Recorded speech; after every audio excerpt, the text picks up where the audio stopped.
Virtue of adaptation. If everyone knows live in harmony with other people, there should be no place for annoyance, anger, sadness, suffering, etc.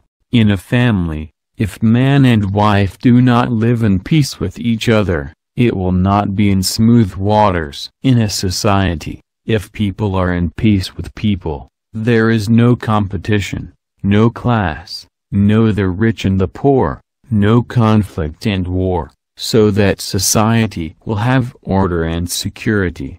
Virtue of adaptation is a virtue makes men live a happy, quiet and peaceful life. Thus, adaptation consists in extremely great value for human who live together on this planet. Use the noun of adaptation can makes people find it difficult to understand. There are not profound and specific examples such as 1. Mahayana scriptures teach us pray for rebirth in the Pure Land, for peace. So when coming to a Mahayana temple, we should adapt to pray for rebirth in the Pure Land, for peace, so that Mahayana masters do not the suspect while nobody knows we are practicing with Dhamma of dispassion.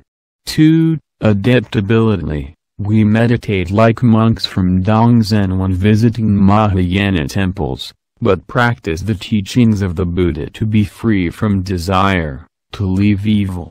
3.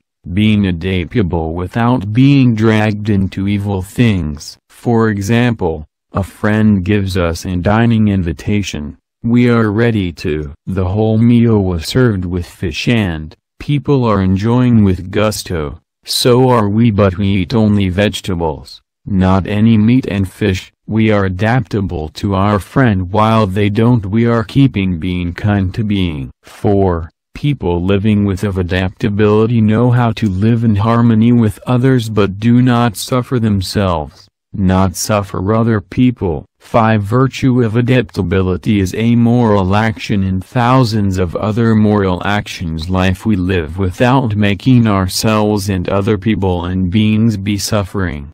6. One living with adaptation brings peace to himself, or herself, and to people in their lives. 7. If people live in families and society with adaptability, there are peace and happiness in families and in society too. 8. In society, everyone lives with adaptation. The society will be heaven. 9. A person who lives with adaptation always be happy, his/or her mind is peaceful, and be happy with others. 10. A person who lives with adaptation rarely gets illness, accident, the life is peace and happy. 11. Thus virtue of adaptation is a noble one for us and for other people. Never suffer anyone. Virtue of content. Content is the greatest virtue in Buddhism, because content brings peace to our minds. Content is satisfaction, not willing speech but unwilling heart. The content referred here is being pleased to accept all ideas and work of others. No hindrance inside. Content is acceptance and being fun. One who is always keeping the mind of content, he no longer lives with any pain in the mind. So, if one person living with others can keep the virtue of content, there is no evil thing can suffer him. So does evil obstacle. In summary, if, in human society in which everyone knows treat each other with acts of body, speech and mind always shows the virtues of patience, and adaptation and content, how happy and peaceful this world will be.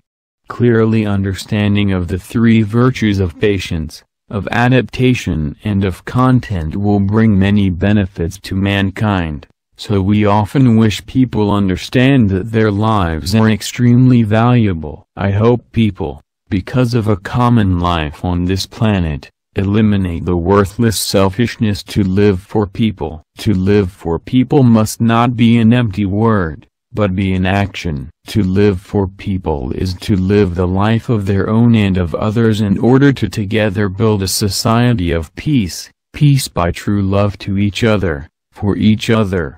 The three virtues are the three virtues of lay people.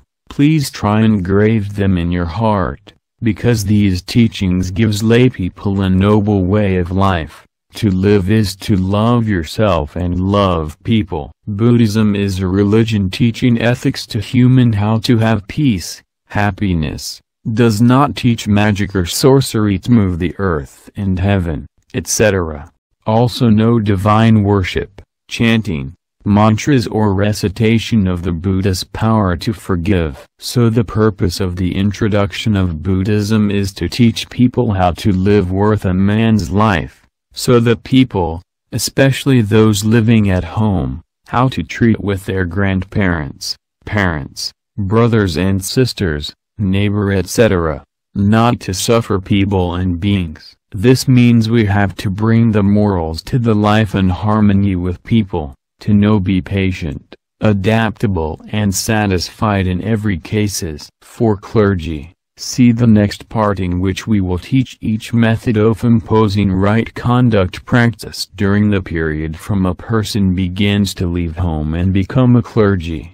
At the beginning of being a clergy, it is important to know what virtue is practiced first. What then, meanwhile, must being guided by an enlightenment can try to carry out practice of the methods, to practice to get the result in this Dhamma before move to other Dhamma, must practice until getting the results and then practice the higher Dhamma. It is same to rules. When the rule of virtue is kept, keep others.